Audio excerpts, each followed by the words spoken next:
વડિયાર પંથકમાં શંખેશ્વર ખાતે સમૂહ નવરાત્રિ મહોત્સવ યોજાયો। ચાલુ વર્ષે નવરાત્રિ મહોત્સવ ઉજવવામાં ક્યાંક ખેલૈયાને વરસાદ વિઘ્ન બન્યો છે, તો ક્યાંક માં અંબાની ભક્તિ સ્વરૂપે ખેલૈયાઓ મન મૂકીને નાચી રહ્યા છે। ગુજરાતના દરેક શહેરોમાં, શેરી મહોલ્લાઓમાં અલગ અલગ મંડળ કે અલગ અલગ માતાજીની નાની મોટી ગરબી મૂકી મા દુર્ગાની આરાધના કે ભક્તિ કરતા હોય છે, પરંતુ વડિયાર પંથકના શંખેશ્વર મુકામે સમગ્ર શંખેશ્વર શહેરમાં સમૂહ નવરાત્રિ મહોત્સવનું ચાલુ વર્ષે સુંદર આયોજન કરવામાં આવ્યું હતું, જેમાં સમગ્ર શંખેશ્વર ગામની માતાઓ, બહેનાઓ અને બાળાઓ એ ગરબા મહોત્સવમાં ભાગ લીધો હતો, જેમાં ગામની એકતા એક ઉત્તમ ઉદાહરણ શંખેશ્વર ગામના આયોજકોએ પૂરું પાડ્યું છે। શંખેશ્વરની મુખ્ય બજારમાં ચામુંડા સાઉન્ડ સિસ્ટમના તાલે રોજે રોજ ઉત્તર ગુજરાતના અલગ અલગ ગુજરાતી કલાકારોએ રાસ ગરબામાં ધૂમ મચાવી હતી। ગામની તમામ મહિલાઓએ એક જ મંચ ઉપર ગરબે ઘૂમી નારી શક્તિનું ઉત્તમ ઉદાહરણ પૂરું પાડ્યું છે। આ ગરબી મંડળમાં કોઈપણ પ્રકારનો ખેલૈયા ચાર્જ લેવામાં આવતો નથી। વધુમાં આ ગરબા મહોત્સવમાં કોઈપણ પ્રકારનો અઘટિત બનાવ બને તે માટે તાલુકા પોલીસ સ્ટાફ પણ સ્ટેન્ડ બાય મોડ રહી માની આરાધનામાં સહભાગી બન્યા હતા, જેમાં ગામના લોકો મા દુર્ગાની આરાધના કરી સમગ્ર ગામ સુખ સમૃદ્ધિ અને શાંતિમય બને એવી પ્રાર્થના કરતા જોવા મળ્યા હતા।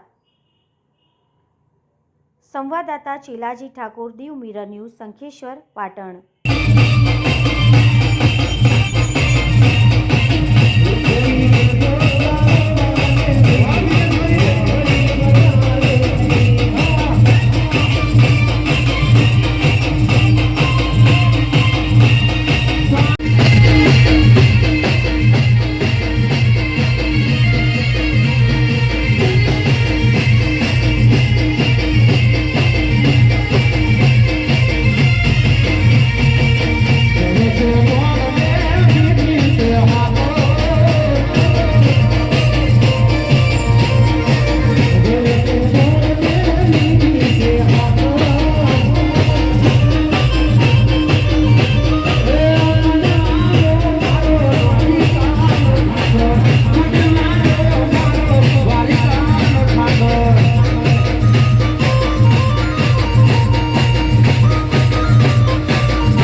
નમસ્કાર મિત્રો, હું ફિરોઝ ઈરાની આજે તમને એક નવી વાત કરવા આવ્યો છું.